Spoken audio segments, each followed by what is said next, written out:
socializing. That's great. Yeah. Well, welcome everyone. I'm Greg Lambrecht, the least interesting of the people that are gathered here today to walk us through some really wonderful wines. I'm the founder and inventor of Coravin. I know that some of the wines came with Pivot. Pivot's one of our latest inventions, and we'll speak to that in just a little bit. But before we did that, I wanted to make sure that we had a chance for all of you to know who is here with us from the wineries. We're going to be doing a quick introduction, and then I'll talk for a sec, and then we'll turn it over and we'll start tasting through the wines.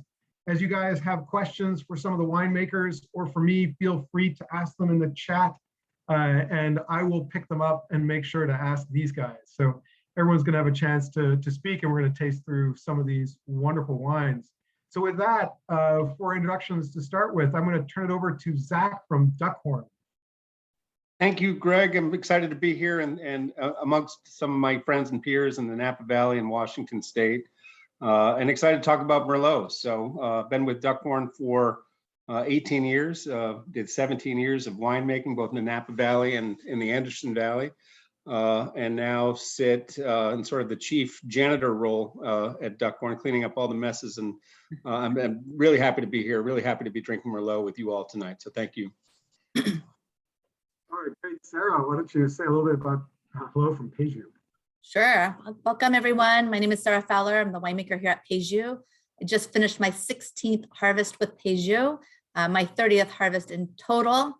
Peju is a small family-owned winery right smack dab in the Napa Valley in Rutherford, and we're super excited to be talking about Merlot today. All right, well, thank you. And now, Kimberlee from Markham. Hi, just like Sarah, we just finished harvest here. It was my 21st, but I've been actually here at Markham Vineyards for 29 years now. And we've been making Merlot since 1980. So very happy to talk to you about Merlot. Awesome, and last but not least, and from the great state of Washington, Marcus joins us from Nicole. Hi, welcome everyone. My name is Marcus, and I'm the winemaker at Nicole. We also just finished up harvest about 2 weeks ago, pressed off our last threads last Friday, and so now that we have some free time, get to do fun events like this. So thank you to Coravin for having us join the conversation. Right, well, I forgot to mention the most important thing. It is Merlot Month, and so this absolutely fantastic grape gets an entire month. Not just Merlot Day. We're doing hashtags on social media of hashtag MerlotMe. That's just M-E at the end of the word Merlot. Second most commonly planted grape variety on the planet. I was sort of shocked to see that, but it's because it's so dang wonderful. I ran into my first Merlot in Napa Valley. I grew up before the movie Sideways.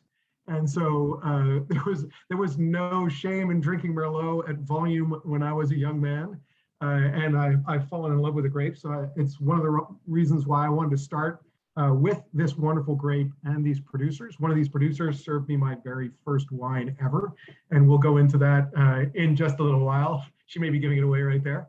And then I've loved these particular producers for many years. I am using the Coravin Model 3 tonight to pour all of my wines because as a bad founder chairman, I forgot my pivot. And I have a second life where I travel a ton. And we did surgery today in South Carolina and North Carolina yesterday. So I have a complicated life, but I'm going to be using my Model 3. Trust me, I use pivot at home now for the majority of my wines, probably not the ones that I travel with. So I would love to turn it over to Zach to walk us through the wine that we're going to be tasting tonight from Duckhorn. I mean, I really think of it as one of the sort of the benchmark Merlots from Napa Valley. And I know you've won all sorts of awards with it as well, but talk us through the 2018. Yeah, thank you.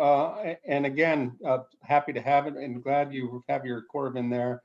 A little bit about Merlot Month. We started Merlot Month along with some of the producers here and other producers in 2014 to celebrate really a varietal that we love. And it was the foundation of Duckhorn Vineyards in 1978. It was based on Dan and Margaret Duckhorn's belief that Merlot was not only one of the more noble varietals in the world, but should be sold at a premium. So Dan Duckhorn released his first 1978 Merlot for $12 a bottle, which was about $4 a bottle more than the highest priced Cabernet in the Valley. So it took a real noble stance. Our first Merlot came from, like I said, 1978, from the Three Palms Vineyard. We continue and have continued to work with Three Palms Vineyard for over 40 years.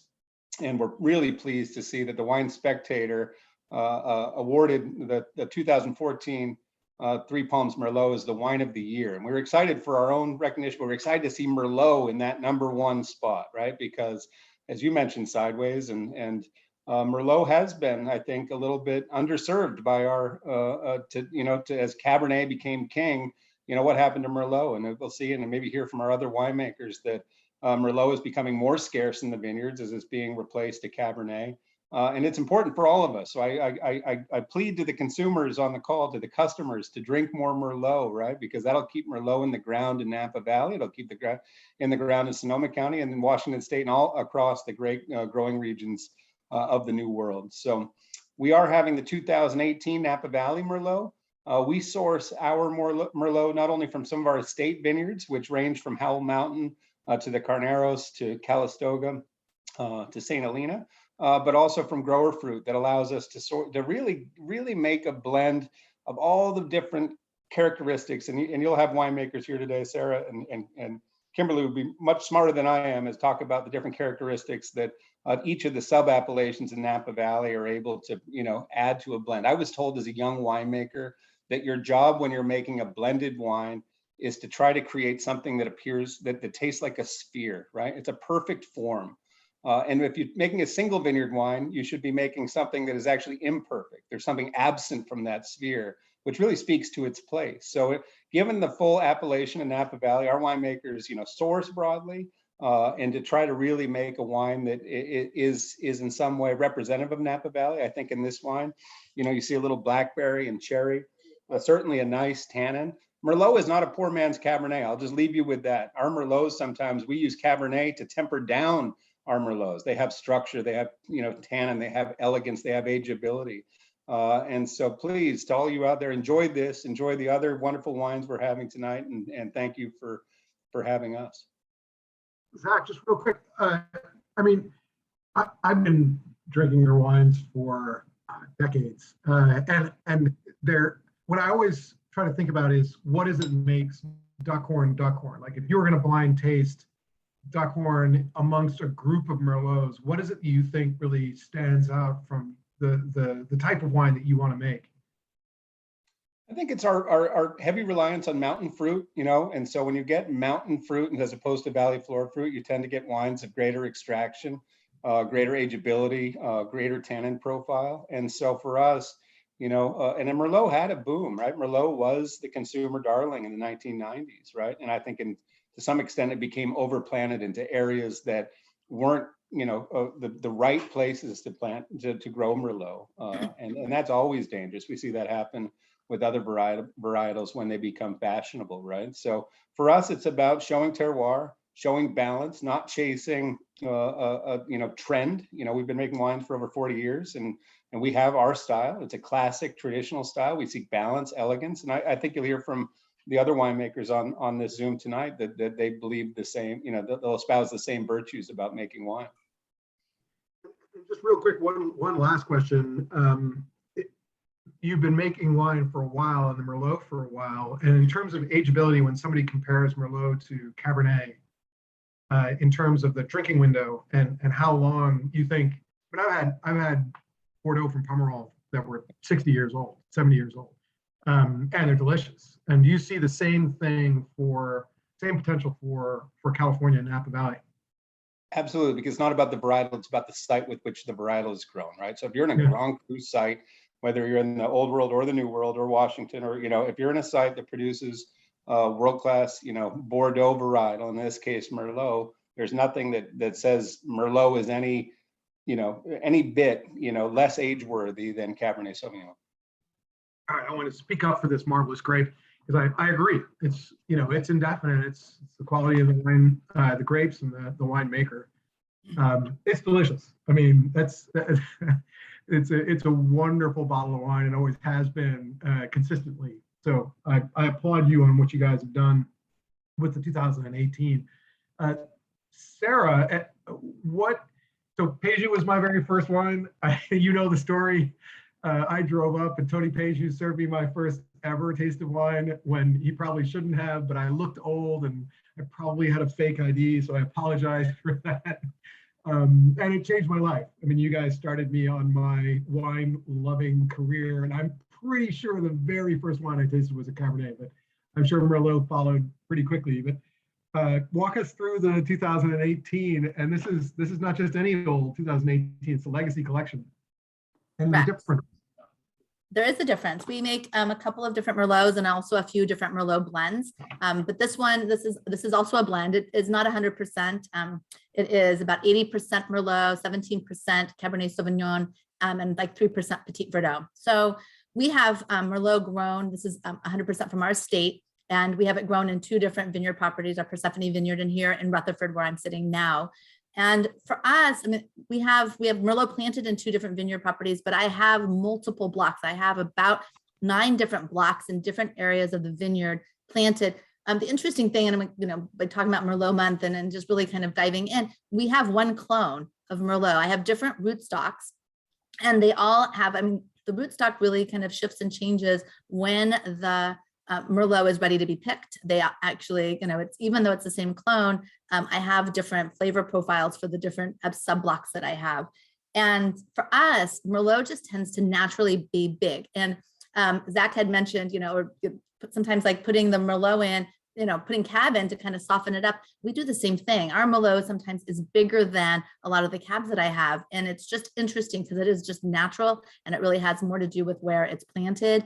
And perhaps, maybe winemaking style a little bit. I do like to extract. I do typically a cold soak, and then really kind of just do a little bit of tannin management in the tank. But I love Merlot. It's been a juicy, fun, easy drinking, but with enough oomph.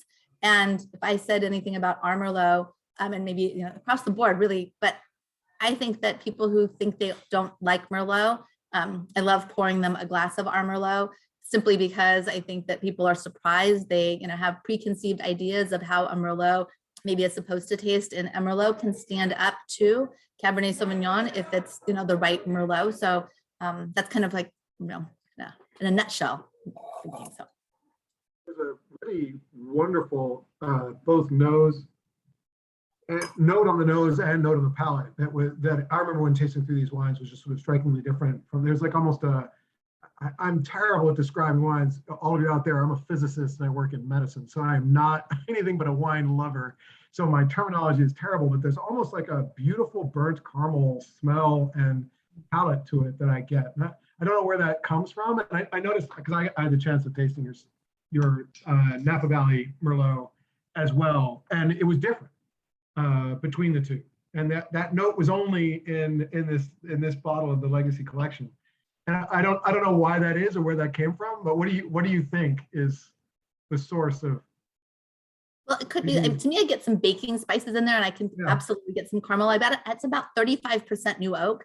The oak profiling is similar, but not same. So you're going to get some of those spices characteristics that maybe taste a little bit different. I didn't go back to look to see if you were going to compare the 2, what has more Rutherford and what has more from our Persephone Vineyard. So, I mean, it probably is just a little bit more of if it's caramel, maybe it is more of the Persephone Vineyard flavor profile, which I would think of more than what we put into the Napa. But that's a trick question because I have harvest brain. So, I don't remember all the stuff. So I was going to say for the 2018 harvest and for your harvest now, 2021, I know that there's been fires, there's been, up and down in the vineyard. Anything particular about 2018 and your current harvest? Anything that is different, strikingly different, and how you try to manage those differences? Well, off top of mind, I'm going to say 2018, from where I'm sitting right now, looking back at the last few vintages, seemed super easy. I'm like, man, I would love to go back to 2018 versus what we've just gone through the last couple of years. And it makes you just appreciate, sometimes we're in the middle of harvest, you don't really think about, there's always some challenges, and gosh, 18 was, it was an easy year in comparison to, and they're good. Last year with the fires, kind of, that's a anomaly. This year, we had some drought, it's California, we had some drought, and it had presented its different challenges. So for me, 2018, just was like, things just came in pretty steady. It was, no major catastrophes or anything going on. And the wines are just like good concentration and are incredibly tasty. Across the board, I'm really happy with the 18s. Yeah, they were beautiful across the way. Zach, I see you nodding. It seems like you're agreeing with what Sara was saying, that 2018 was a wonderfully unremarkable year in terms of natural disaster. That's the new baseline for us, is unremarkable equals excellence.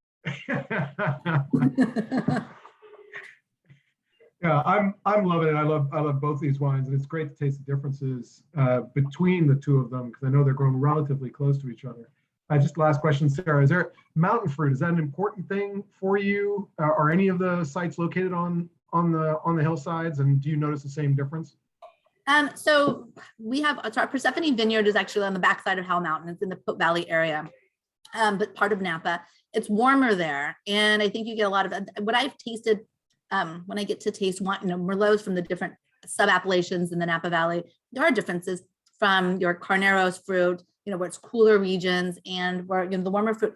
The interesting thing about Merlot is that it can be grown actually in both a hot and warm region and cooler regions, and not all varietals do well in both. They have different flavor profiles, if you will. So for us, Rutherford's pretty darn hot as well, and so we're in the middle of the valley.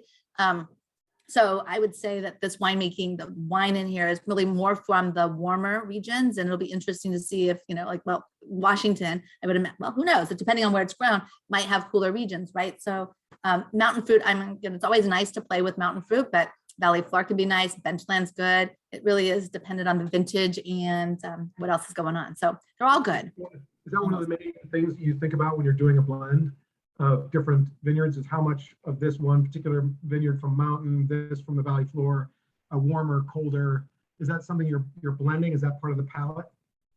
I would say it's definitely part of the palate, but I'm not thinking is it mountain? I usually taste blind, and I do it over and over. And I'll have Merlot, and I try to taste, either my new oak and old oak with a pairing. So I always have something that's in a neutral oak, so I can really taste that vineyard specific and where it's coming from for all my wines. And so the blending is really done by taste, and I like tasting blind when I can. If it's like a Rutherford appellated or something specific, then I can't do that, but I can in just the subblocks in that area. And it's more about putting layers together. And it's interesting when you said the sphere. Who said the sphere? It's interesting because I can see that. I always think about it as building blocks and building a house. It's like you need a really good foundation, and then you need the other stuff, and the prettiness all comes later. But I look for structure. I'm looking for the foundation and structure, and then everything, and then I kind of go in and pretty it up, if you will. Oh my gosh, at that point you're like, well, maybe it needs a little bit more red fruit, maybe more black fruit, maybe it needs more oak, maybe it needs more spice, and that happens towards the end, and not necessarily at the building portion, if you will. It's not the best analogy, but that's what you get. No, it's very cool. Having just come from Champagne, where they'll blend 130 different vinifications together across decades, or years at least. It's crazy. That's the part I think that I, as a wine drinker, was not fully aware of. How much artistry there is involved in the production of wine, and how you guys get to know your individual plots, and then to do them all blind when you're putting them together is humble. Basically saying, hey, I think I know this plot, but I'm going to taste them blind and blend them until I get the right taste.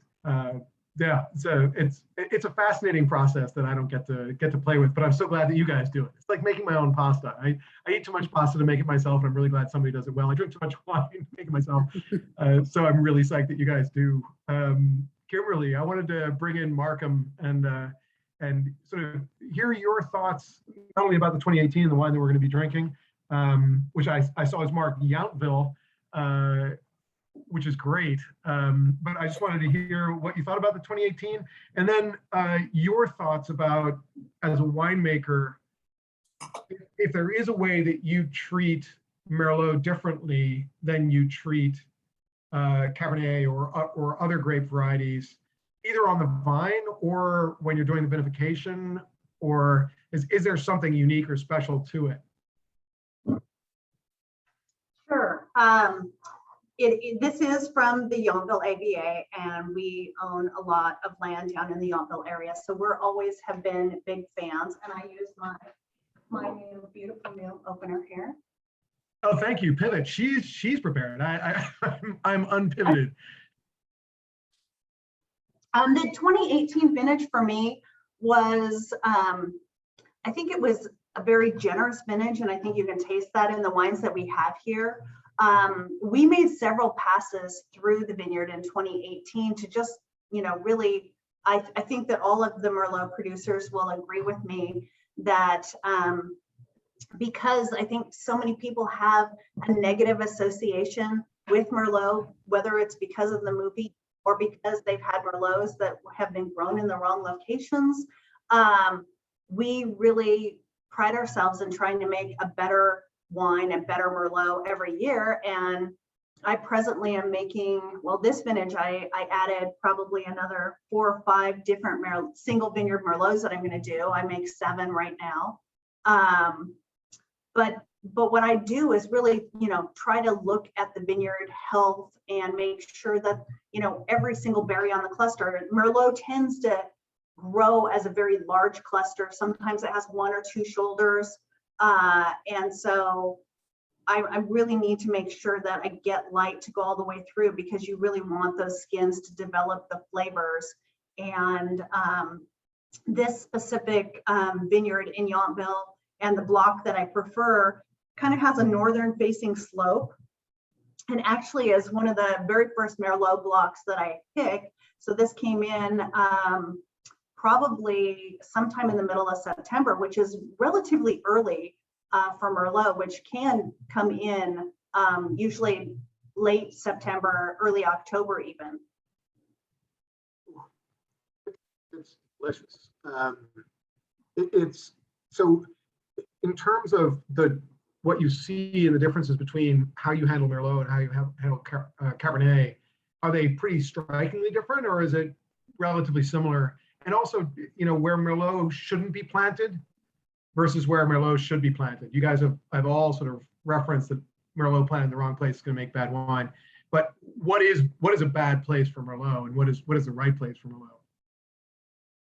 I think that, there are challenging places where you can grow Merlot. So it is a very sturdy grapevine. And so if you give it what it wants, which is lots of fertilizer and lots of water, then what you're going to get is a kind of a thin, it might have more green tea sort of characteristic to it. And if you want something that's as beautifully balanced as these 4 wines are, then you really need to, watch, you need to not give it what it wants. You need to give it less water. You need to really not hang as much fruit. You're trying to increase the concentration, and it's just like, we're fancy gardeners or farmers as far as that goes. The best fruit on the vines comes from, kind of pulling back on what you're giving it, so that you can really make it focus on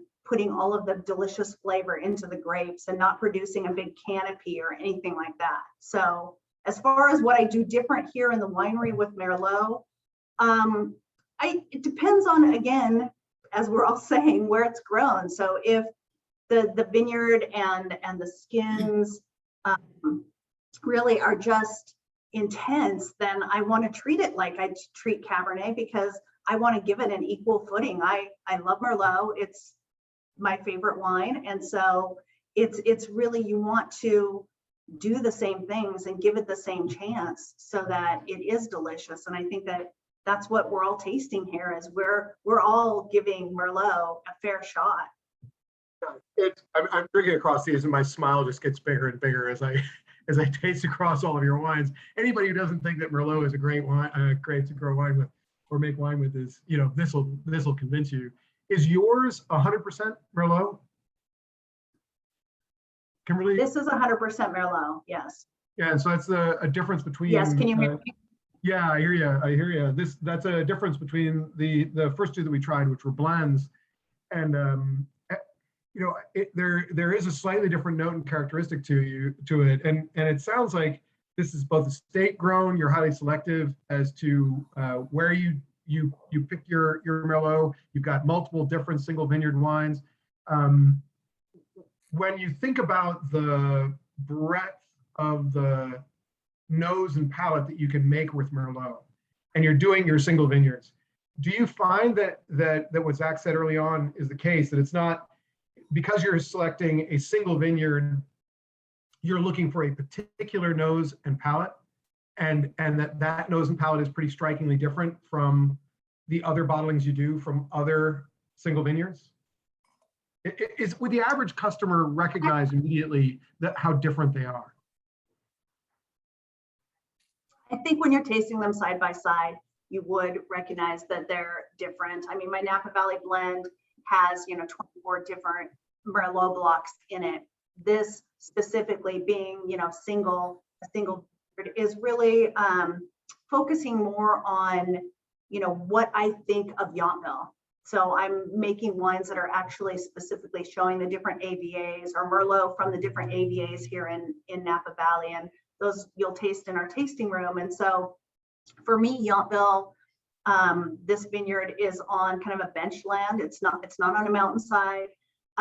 It has this amazing, I get very low pHs in my Merlots. And so I think that you can sort of taste that through the wine. It has a nice bright kind of lift at the end.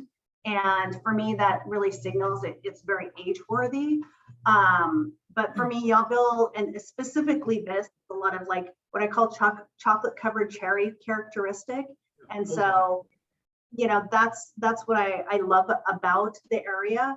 And for me, the cherry characteristic is very ripe or Bing cherry characteristic. So, but different areas in Carneros, the Merlot for me tastes more kind of zippy raspberry.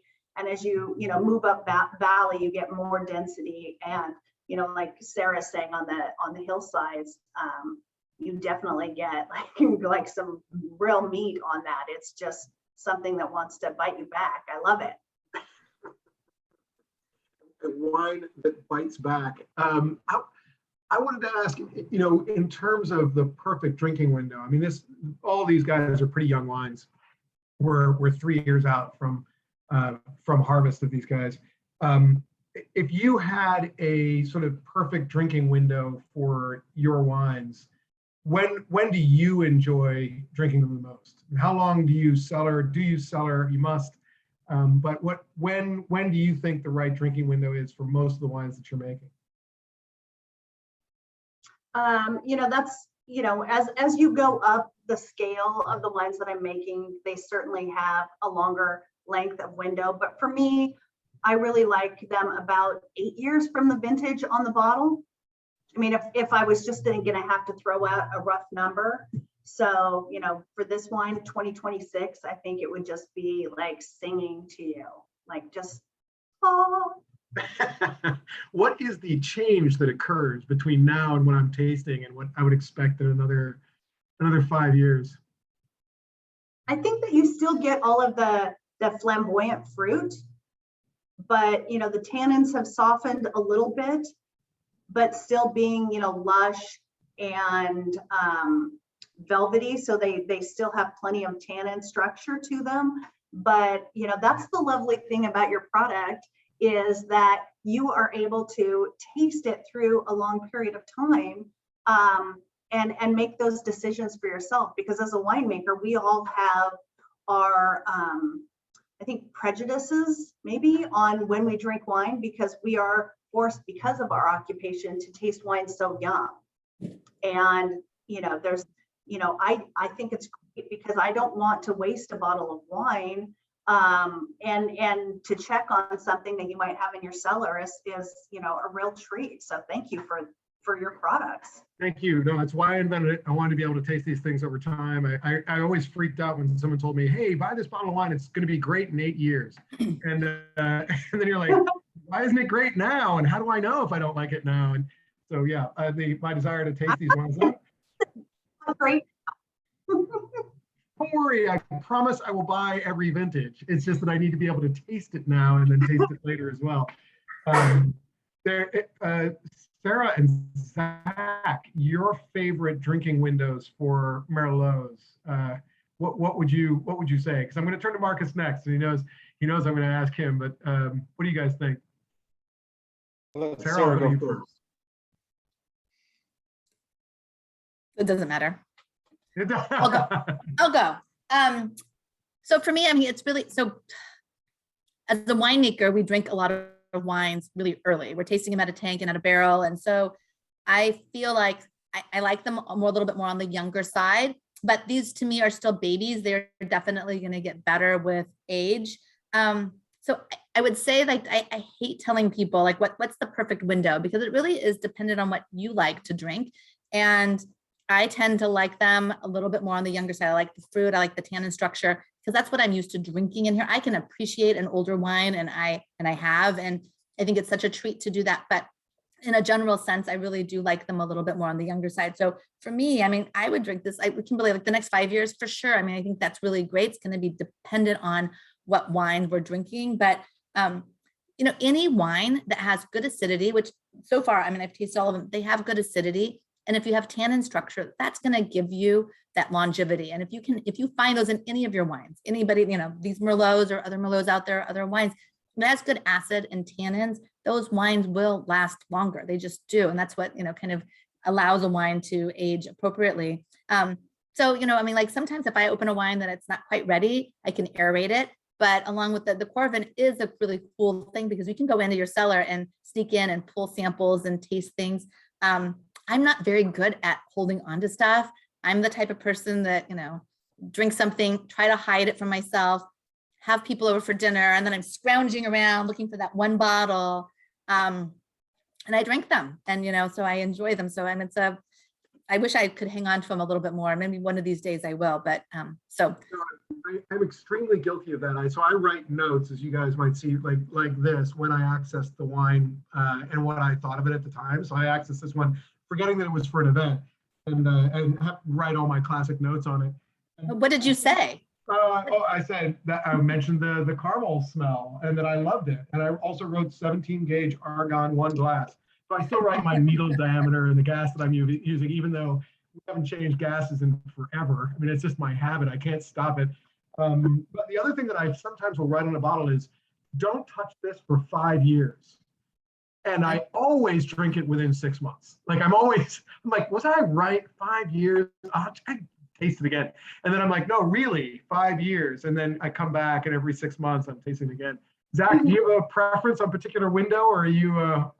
This is the hardest question that we're asked. I'm sure that everyone would say that, is because you're asking us in some way to impart your aesthetic upon us to give the answer, right? It's a challenge, right? I mean, yeah. Some people might like aged Chardonnay, not the average person does. But so the old answer before Coravin I used to give is, look, buy 24 bottles, have one a year, email me back and tell me the answer. But now with Coravin, it's a much cheaper solution, right? Buy Coravin, drink it over the next, 12 to 15 years, and you let me know, right? So yeah. No, I threw a Coravin softball up there, so I appreciate all the positive feedback.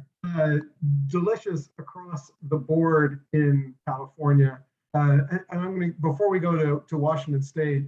In California, you guys have dealt with all sorts of things in terms of natural disasters, but is there anything that you see coming in California that is going to alter the way that you're making your wines, your Merlot in particular? Is there anything that you find that you're iterating in a particular direction as time is going on, either because of climate or because of customer? And maybe Kimberlee, why don't we start with you real quick? Any changing? I think that, the big changes that we're focusing on as a company is just trying to be as sustainable as possible, and, just really focusing on our water use out in the vineyard, and turning to regenerative agriculture. So those are the big things that have been focusing on for the past several years. And we've been talking about, trying to, understand what we're going to do with climate change as we move forward. But yeah, we're still working and experimenting every year. I mean, we're always putting different things in the ground and replanting. So those are questions that we certainly, I think, valley-wide, we've been having, lots of conversations on. But that's what I'm doing right now. But I am working on it and have been for quite some time. Okay, Sarah. So the only thing I can think of like top of mind is that we're in the process of, we were always kind of on a replanting plan, and Merlot, we have some areas of Merlot that we're going to be replanting. And, I wasn't here when they planted originally. And so the one clone thing I'm experimenting, and I've been researching different clones. I haven't quite come up with exactly what I'm going to be doing because I'm not replanting next year. It'll be, 2023.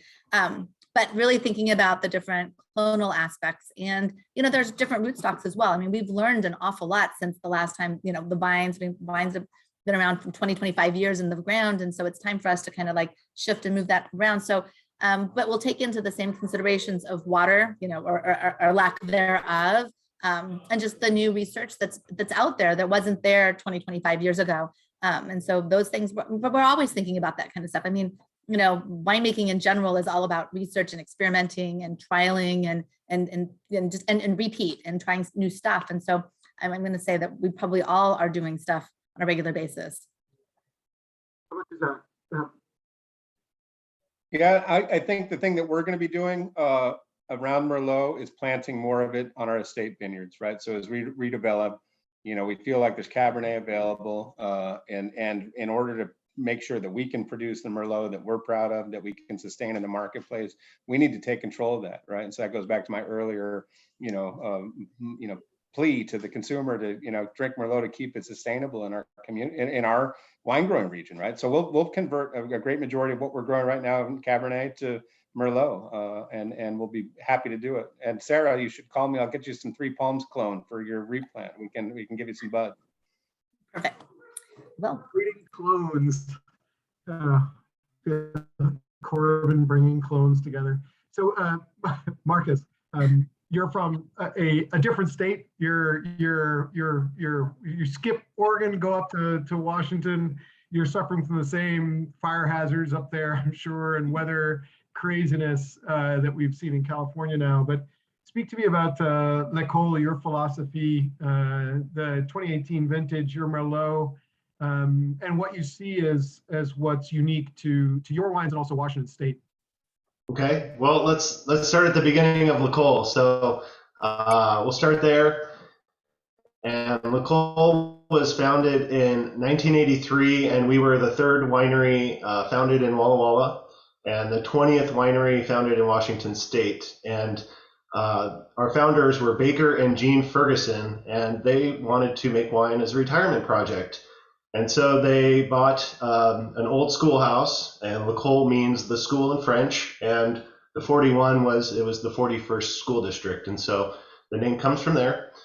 They rebuilt the school and started making wine in the basement, and in 1983 they started with about 600 cases of Merlot and Semillon, and those are two wines that we've been making continually since then. And Baker was just a huge fan of ripe bank wines and had a huge cellar of Petrus and just wanted to see the potential for Washington Merlot. And so, Washington wine is, pretty young on the scale of everything. And so, the first test plots of Merlot were planted in 65, and some of the first commercial vineyards were put in the early 70s. So, we're still learning, where it grows well. And fortunately for us, we have two estate vineyards that are on a nice, gently sloping north-facing hill. And the two vineyards for this are called Seven Hills and Ferguson. And Seven Hills sits at the bottom of the hill, and Ferguson sits at the top. And in just this, couple hundred feet elevation difference, we go from a very young, wind-blown, lush soil, and then at the top of the hill, we get this very thin layer of the loess soil, but underneath is fractured basalt that's about 15 million years old.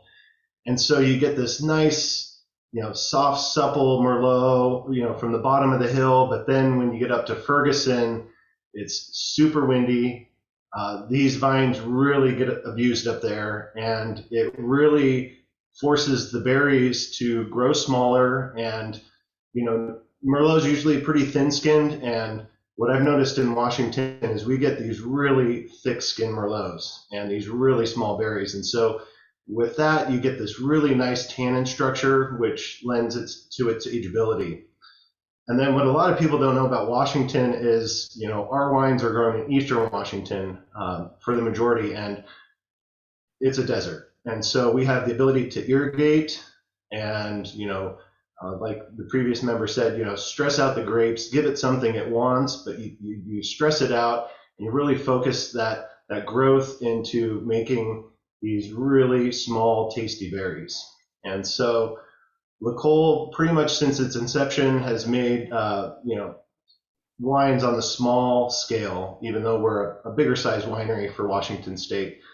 And so all the wines for this were fermented in 1.5 ton lots, punched down twice a day by hand, gravity assisted movements. So everything, we don't have must pumps, and we try and do everything kind of the old school way. And it's just that we do the work, and that's what's the most fun about being a winemaker here is we put in the work and it shows in the bottle.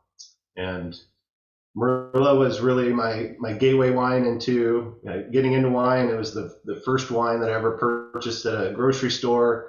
I've always loved just the versatility of it. It's that medium acidity, medium tannin. It's got everything. It's just easy to pair with food, easy to drink by itself. And, the more that I learn about it, the more I want to make it. So. Yeah, I mean, Semillon, that's my other heart. I'm a big fan. So I haven't had a Washington State Semillon as of yet. So I will pick up one of your bottles after this event just to try it and see. I mean, if the small berries, thicker skin, sort of higher tannin structure, do you think that that's something that is L'Ecole, or do you think that that's sort of a little bit Washington wine? Is that like what you should expect from a Washington Merlot? I think we're lucky that our vineyard location, lends itself to these berry sizes. But overall, in Eastern Washington, just grows great Merlot across the board. We have about 9,000 acres of it in Eastern Washington. And that's only second to Cabernet. So Cabernet has about 18,000 acres. And, we're still experimenting, in more northerly climates. There's wineries that are planting, more on the north side of the state. And so it's just, in Washington, it's kind of the Wild West still. We're still, we don't know where to plant yet. And so and land is still cheap. And so we're able to, do little acre test plots, and it's really fun area to make wine. Are you originally from Washington? Is that why you went to producing wine in Washington? Yeah, I was born and raised in Seattle, and I was a ski bum for a while in Idaho and studied biology and botany and spent about 10 years cooking in kitchens, and really wanted to blend that love of food and science. And I knew that when I wanted to become a winemaker that I really wanted to be a Washington winemaker. So I went to the Institute for Enology and Viticulture in Walla Walla, graduated in 2008, and in 2007 I was lucky enough to do a harvest internship with Marty and the guys at L'Ecole. So I had a little window into my future and became winemaker 12 years later. So. Yeah, I find a lot of that in Washington State. A lot of people that are from Washington coming back to Washington and growing great wine there. So your first wine that you bought at a grocery store was a Merlot. Where was it from? Was it a Washington State Merlot, or was that no? No, it was a Vendange 1.5 liter. And it was consumed that night by myself. But I was I was 21, and I didn't know anything about wine, and so it's just it looked intriguing on the shelf, and my dad liked drinking Merlot, and so I tried it, and it was plonk, but it was that little gateway into the wine. So I guess I was lucky to meander into Peju for my first taste of wine. yeah. You win. You win. It was a lucky moment. This wine is lovely. I'm assuming it's 100% Merlot because of the two vineyards and left of the grape. So it's 50% from Seven Hills and 50% from Ferguson, but it does have 12% Cabernet Franc and 4% Cabernet Sauv. Oh, okay. So you guys make Cabernet Franc as well? Yes, we do again with keeping true to our spirit is we do a right bank blend as well, which is Merlot Cab Franc, and we try and get that in a 50-50 blend every year. Oh, fantastic. Okay, I'll also look for that wine. I mean, Cab Franc Nutbag, both the Loire Valley, Chinon, but also in Bordeaux. And so I'm going to ask the group a series of questions. And one of them is about pairing. And I think one of the things that I've learned more and more, and the older I get, the more I love the combination of food and wine, and this sort of thing that I've heard over and over again, that 1 + 1 can be 3 if you get the right food and the right wine together. But maybe I'll go around the horn, starting with you, Marcus. If you were going to pair this L'Ecole Walla Walla Merlot with something, what would it be? Well, I'm going true to my Italian roots, and I'm going to go with a nice thick ragu tomato base, lots of mushrooms, a lot of garlic, some Parmesan cheese. That's a fantastic pairing. But for those parents out there who are going to be rating their kids' Halloween candy this weekend, Reese's Peanut Butter Cups and Merlot. Sunk my battleship, my favorite candy. Kimberlee, I guess now the question is your favorite candy with the wine, but actually your favorite pairing with the wine. Well, I was just thinking the weather's turned here, so I love to braise. So I'm thinking like a braised pot roast, which I would probably also throw Merlot into the pot. And then if there was leftover pot roast the next day, maybe stuffing in those that leftover pot roast into some piquillo peppers with, kind of the sauce reduction and a little bit of crema over the top. It sounds lovely with any of these wines. That sounds good. I'm gonna have to call my younger son, who's the best cook in our family, and see if he can whip up what you just described. Because on the road, I've been eating a lot of Chinese food takeout in my hotel room, so I don't think that's the perfect pairing. Sara, what would you pair with your Peju Legacy Collection? Well, Merlot is really like user friendly. So anything that you can pair really with a Cabernet Sauvignon, I would say that you could also pair the Merlot with. I just made a stew the other night on Sunday. It was pouring in Napa, which by the way, has not been happening for a long time. So it was really rainy. It was super delicious. I used a Merlot.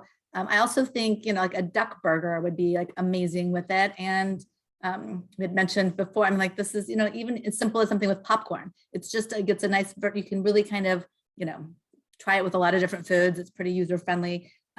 All of these have good acidity. So they're like very food friendly wines. And so you're not going to be disappointed with pretty much any kind of, I don't know, barbecue would be good.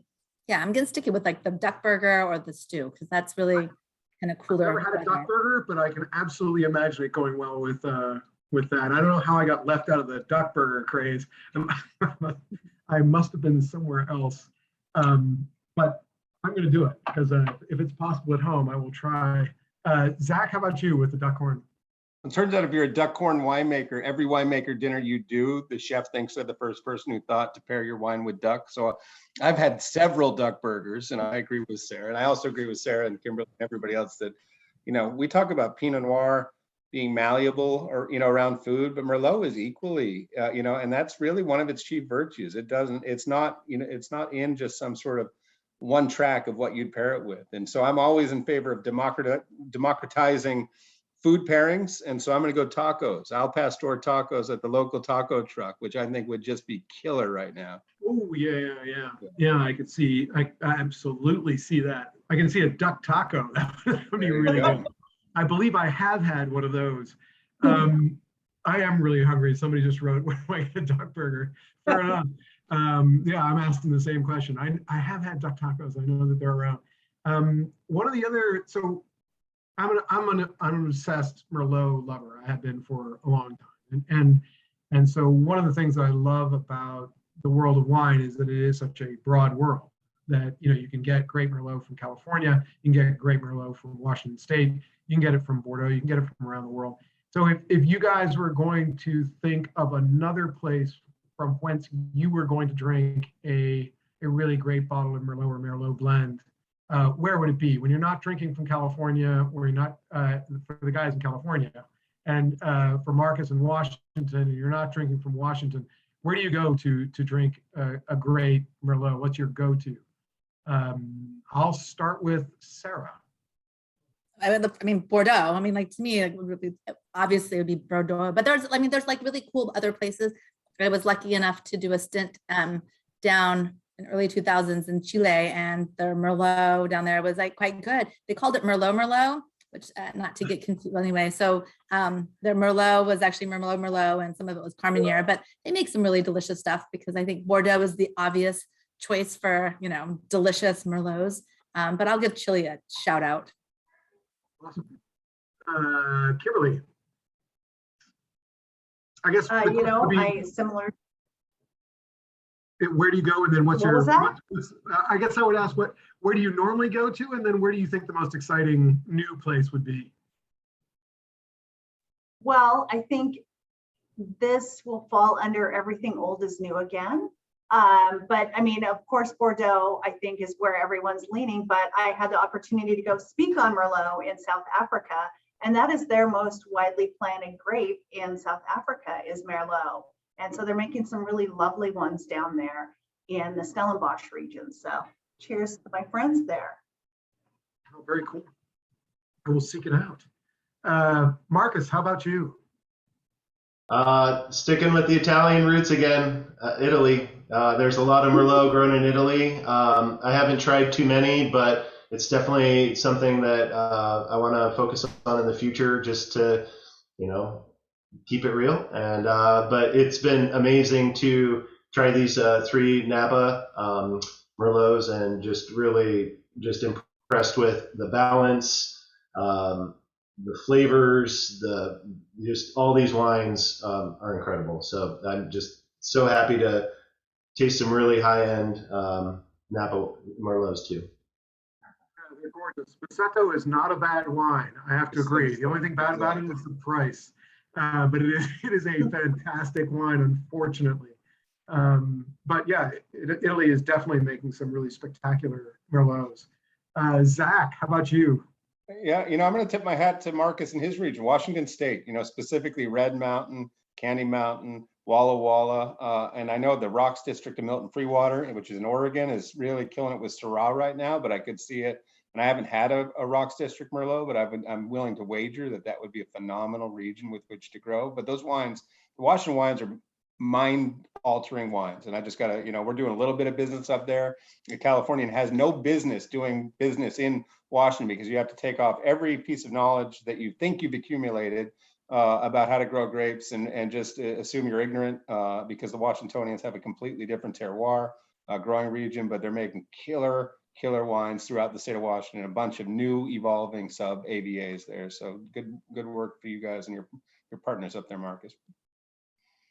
I couldn't agree more. I'm an enormous fan of Washington State wines. Also, some of the Syrah coming out of Washington State is badass. Oregon is fantastic. Pinot Noir, Chardonnay, and I'm sure they can do more.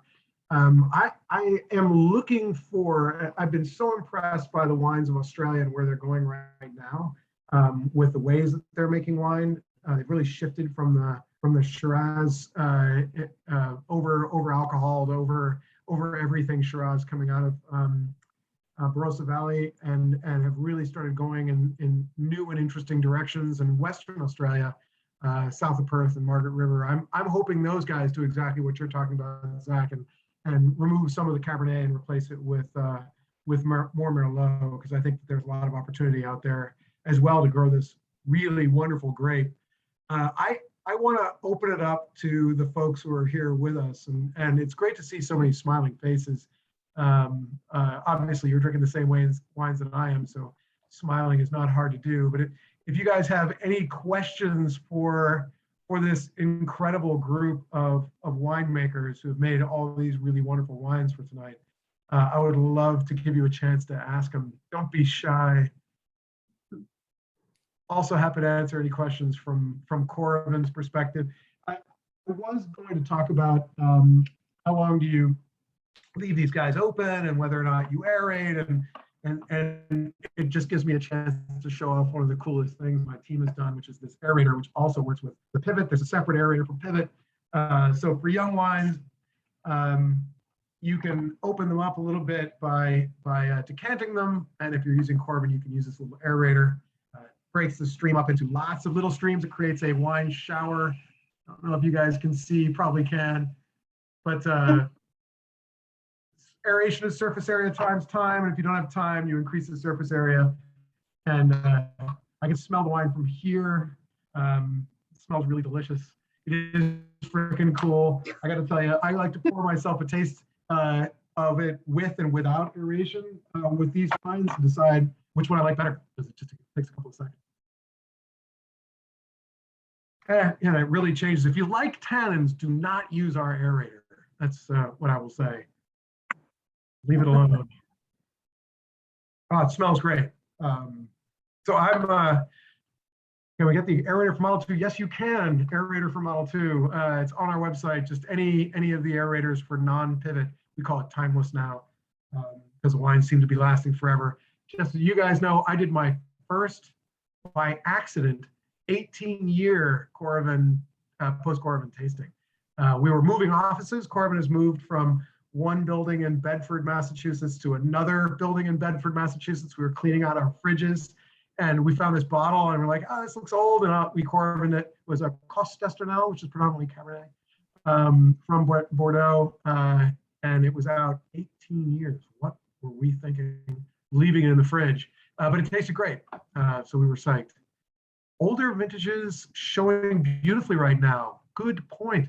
Any particular vintage, if you guys go back and wanted to give people advice of a bottle they should pick up of your wine, what particular vintage would it be? Other than the 2018, which clearly you guys have and should have. Kimberlee, what vintage would you say? You know, for Merlot, for me, I love our 2015 Merlot. It has a different label on it. I think I have a Magnum here. So our 2015 Merlot is delicious. It's only got a few more bottles, but it's a few more years on it. But I also love our 2007 vintage of Merlot. I think it might be one of the best Merlots that I made. So kind of a fan. Awesome. Sarah, how about you? Yeah, I've had the 2012 not too long ago, and that was really delicious. I don't know that it's available, but I like, the 2012 is definitely something that stands out. And yeah, like it's early 2000. Like the 2006 was really delicious. The 9 was good. I don't know. Yeah, we've got some good, I feel like I have some good back-to-back Merlots out there. Again, not sure they're available, but they were good. Awesome. Marcus, how about you? Washington State had a pretty interesting 3-year ride from 2010, 2011, and 2012. We went from a cool year in 2010, great acidity, great age-worthy potential. 2011 was our coldest year on record. So, those wines would probably be a little bit harder to find. And then 2012 was along the lines of 2018, where it's, if you made bad wine that year, you just shouldn't be making wine. All right, awesome. I will look for these vintages. And Zach, any particular Duckhorn Any vintage from 1978 to 2018 will do. That's the honest answer. Yeah, no, I mean, honestly, I mean, it's fine. I just recently tasted the 2014 Three Palms at a dinner, and it was phenomenal, right? And all these winemakers are making wines, and that's been the new evolution of modern winemaking in California, or the new world, Marcus, you might agree, is that we need to make wines that taste well upon release, and also are held to the standard of making wines that will age. And that's a difficult dance for winemakers to back in the 80s and the 90s, you released a wine that tasted so bad, and you were patted on the back saying, that's great, this will taste great in 20 years, congratulations. But and so you're forcing people to cellar it. But our winemakers now, our consumers, expect to have wines that'll taste great upon release and be age worthy. So these winemakers are really talented in navigating that tight wire. I would agree. Yeah, that's the skill of a winemaker, is to make any vintage great. Terry Collins has raised her hand. Or his. I apologize. I don't know which, but if you've got a question, please feel free to ask. And if I'm supposed to do something to enable you to do that. Had too much wine. Yeah. Terry, if I don't know how to help you, I blame. Can you hear me? Yep, gotcha. Perfect. Okay, thank you. My question is, if you had a mid-range Cabernet as far as vigorous tannins and whatever, and then you had a nice Pinot from, the Russian River, et cetera, and you put the Merlot between the two, how would you differentiate and what would you be looking for? And the reason I ask is I'm not very familiar with Merlot. That's it. I'd love to jump in on that one because I'm a Pinot Noir guy. I didn't admit that earlier, but I made Pinot Noir for 15 years. And so I never made Merlot. So listen, Pinot Noir, Terry, is going to be on, let's create a scale here. Is going to be on the left side of the scale in terms of weight, extract, structure, not necessarily ageability, right? Because we're getting better at learning how to make wines that are aged, but it's not aged based on the tannin structure that you'll see in these Bordeaux varietals of Cabernet and Merlot. It's based on acidity and, again, the great sites with which they're grown, if they're grown on a great site. Merlot is 3/4 of the way to the right, there maybe even 90% of the way to the right. It's a partner. It's a sibling to Cabernet. And again, it can be as much. I think Kimberlee said it'll bite you back. One of you said it was going to bite you back. Merlot can be fierce. Merlot can be, it can be every bit of the twin brother or sibling to Cabernet. It just is. It hasn't been given the same recognition of the same sites from which it's been grown. Perfect. Thank you. And you can disagree with me, any of you, but that's my take. I'm with you. Tannic structure. It's Pinot Noir, very light on the tannic structure, and Merlot and Cabernet more so. And then depending upon where they're grown, I agree. I think that 90% over to the right sounds about right. I mean, you get lovely, luscious, soft, beautiful wines out of Merlot from. I mean, if you think Right Bank, Bordeaux, but they age beautifully, sort of magically. I think the same is true of California. And Washington. I mean, I've had Washington wines that are, out more than a decade, and they're, you taste them and you're like, this is still a young wine. I'm not sure exactly when this is going to be completely ready. I mean, we'll drink it now, but you've got time. Okay, thank you. Thank you, Terry. Awesome. Anybody else with any questions? Because otherwise, I'm going to go running out and finding a duck burger here in Charleston, South Carolina.